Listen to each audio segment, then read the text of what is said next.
Hey everyone, and welcome to the Inclusioneer Lab, where we explore the fusion of design, guest experience, and innovation. And today, I have a very special guest who's going to talk to us a lot about design specifically. So, if you like my content, please make sure to like this video, subscribe to my channel. We got a lot of great interviews coming up. And without further ado, let me invite Yvette Craddock to the floor.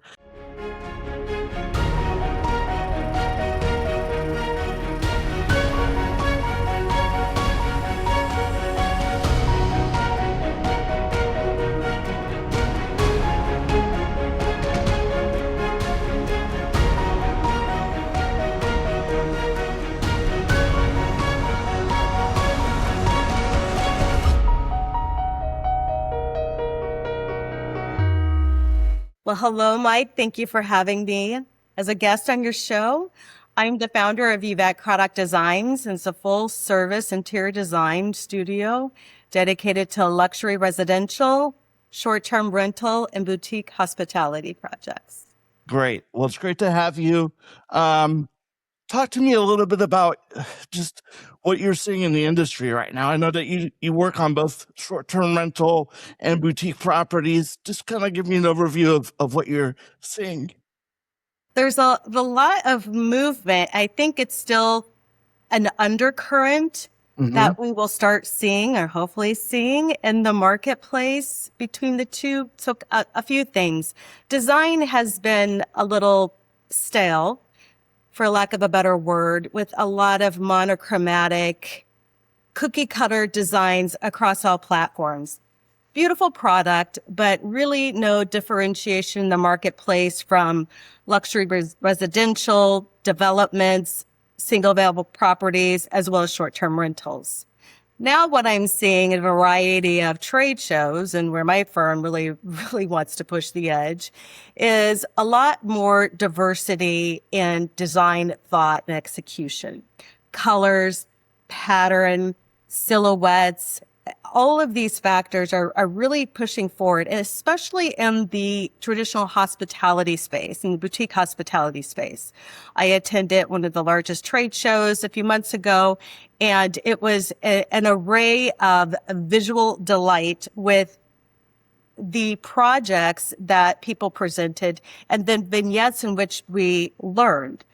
There is a use of layering, textiles, patterns, art was a big one. Technology was huge, as well as craft. So there was, everywhere you turned was something beautiful and sensory for you to experience.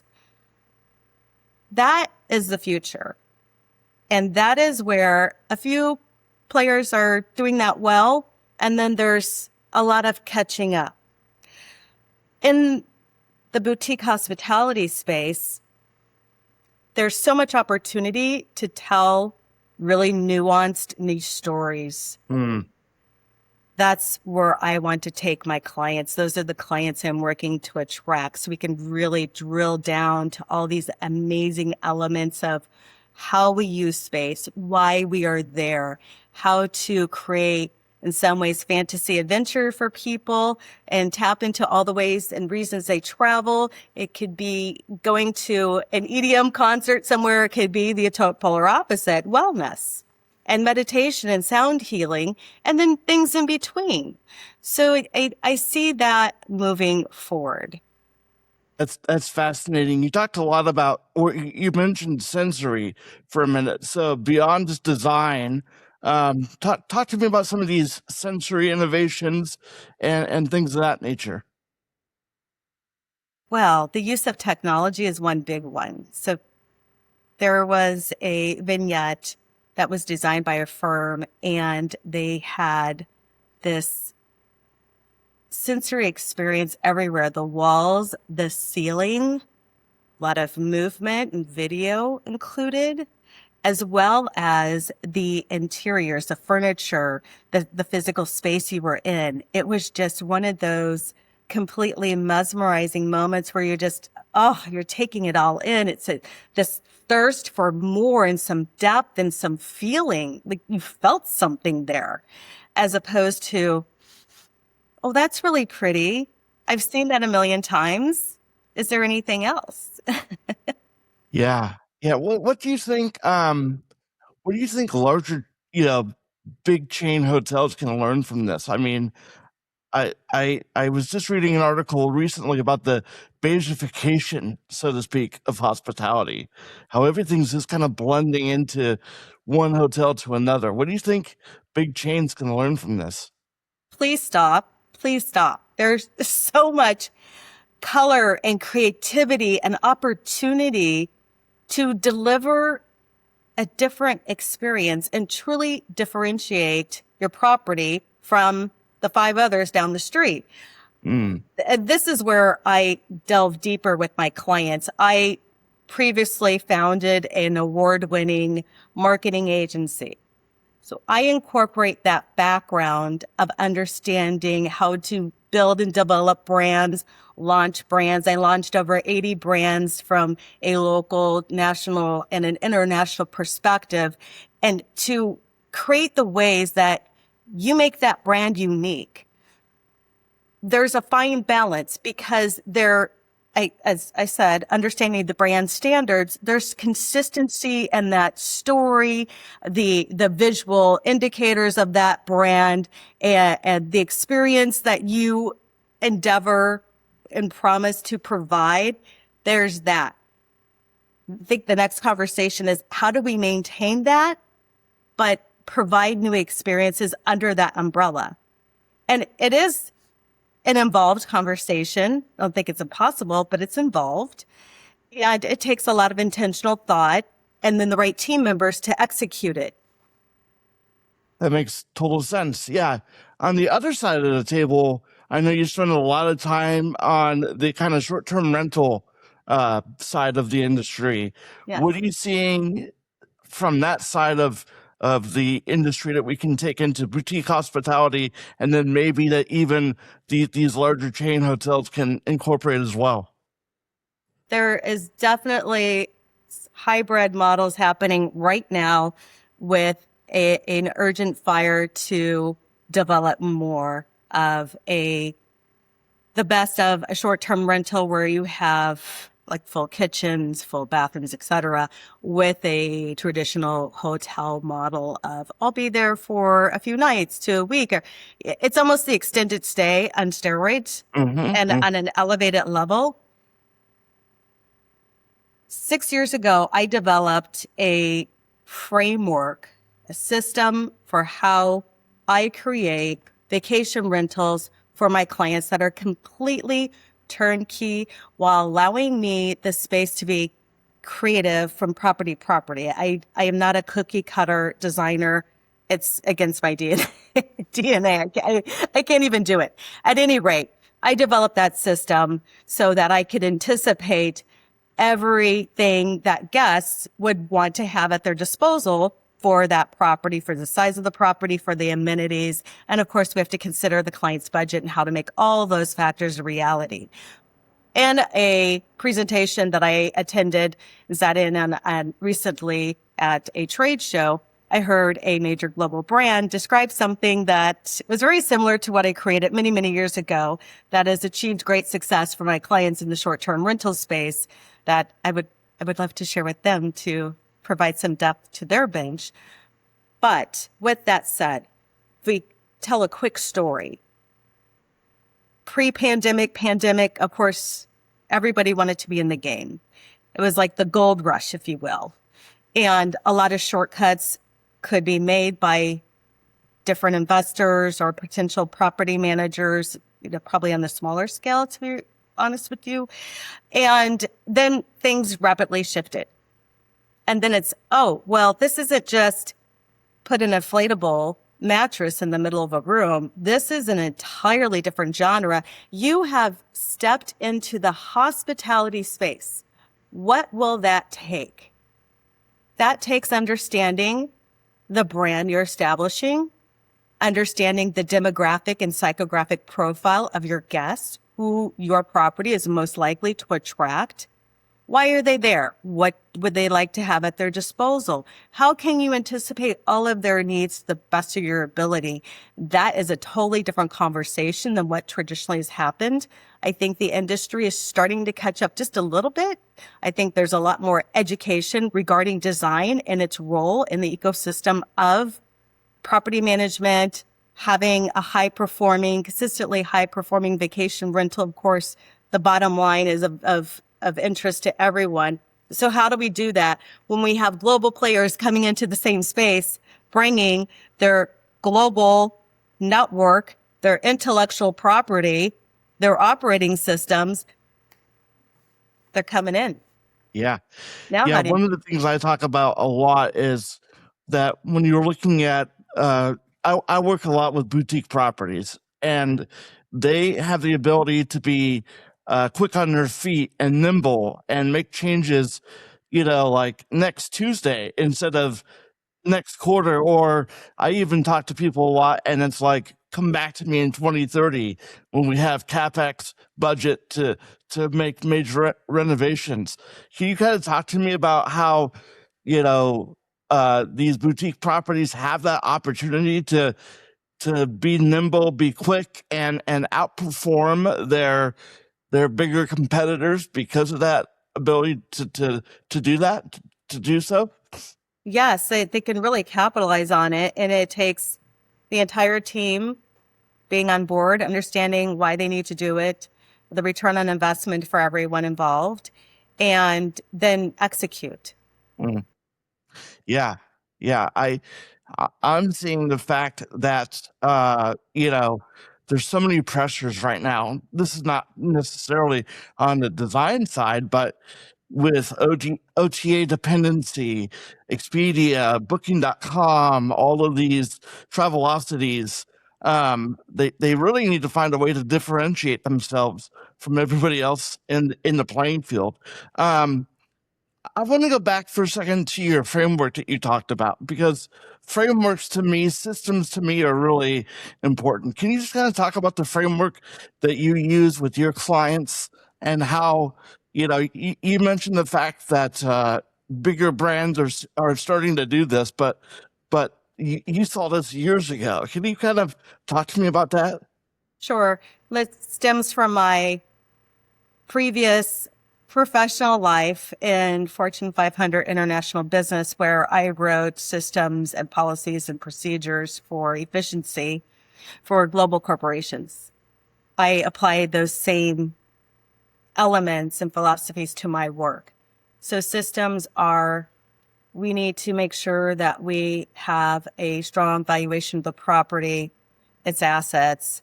How do we eliminate some potential liabilities? How do we downplay some of not so attractive features that may or may not be able to be immediately addressed? Perhaps that's another phase. How do we incorporate that into what we need to have? We need to have a certain number of sleeping pillows, mattress protectors. I call them the invisible assets you need. Kitchenware, dishware, chairs or seating to accommodate the maximum number of guests. So I have those frameworks in play, those ratios, and then we just plug in to those numbers while creating a custom experience. So each property is different. In fact, one of the biggest questions I'm asked is, if it's a 2,000 square foot property, how much is it? I am unable to give you that answer until I see that 2,000 square foot property visually, in person or whatnot, because every 2,000 square foot property is not laid out the same. The rooms aren't the same dimensions, and there's always something a little bit different you have to modify in your design plan in order to accommodate all that we talked about: maximum number of guests, amenities, how it will function, etc. Within that, I also consider, besides the demographic and psychographic profiles, who can potentially occupy this space. There are some markets where people go for medical care. Specifically, all right, if there's a property near one of those world-class facilities, and frankly, Mike, even if it's not, who will be here? Is it a family profile? Do they have young kids? Is it pet friendly? What is the size of the dogs? What do we need? Does somebody have a multi-generational profile? You could potentially have a parent or grandparent that has a walker or a wheelchair, or let's say you had an accident and you needed emergency care and you had one of those that I don't call those scooters. You have your knee on. And so I look at rooms from that perspective. There are a lot of layers there, but I think it's really important in order to deliver that high performing property. It's all those details that come into play. Ceiling fan locations, the heights of ceiling fans. Do we have carpet? Do we have area rugs? Is there a trip hazard? It goes down the list, right? Yeah, and that's when design really, you know, goes beyond just aesthetics, right? One of the things that the reason you and I connected in the first place is because you are so big on safety and designing for safety. You know, you mentioned the ceiling fans, things like that. And also, it's not a one size fits all situation. You mentioned multi-generational families, you mentioned wheelchairs, walkers, things of that nature. That's where I come in, obviously, as a consultant, and I look at the space a little differently, maybe than the average, designer or architect or marketeer, whatever. Um, I know safety is near and dear to your heart. Can you just kind of talk about embedding safety into your design? Sure. And that's one element, but for a while, people are like, oh, we need bunk beds, which I'm not an advocate of at all. And very rarely luxury do you use those. And then you look up and there's a ceiling fan, like right Right. where someone's head or hand. It's like, well, that's not an option. We need to work around that. Trip hazards. There was a home that I was working on and it had irregular stair step dimensions. And that was a liability. Plus, it was slippery. So look at the lack of transitions from room to room. I look at all of these details and find solutions for them, usually make the client aware. It's a property management company as well, so that we are all aware of these potential liability issues and can come up with a resolution that provides the best guest experience and protects everyone's best affordability along the way. I've even had clients who had exposed electricals, like, well, we need to cap that. If you're not replacing electrical on that wall, that just can't sit there. Yeah, The yeah, filters need to be changed. Those are all, to me, part of safety and design and functionality and the overall guest experience. So for me, the ecosystem it's all hand in hand. yes, And of absolutely. course, like you said, you come in with eyes and you look at, oh, okay, let's look at safety from through your eyes, which I try to do. What do we have here? What kind of tile do we have perhaps in the bathroom, the shower area? Will water run out? Is that a slip hazard in any way? You can Yeah, and these expand aren't on just that. ADA compliance issues. These are livability concerns, right? These are Right. safety concerns. Um, Talk to me a little bit about designing for everyone. So one of the things I talk about a lot is universal design. I don't know if you use those principles at all in the work that you do, but w- you know, if you're designing in a small space, how do you make sure everyone can use that space well without, we've talked before about tripping over a couch leg or a table leg, things of that nature.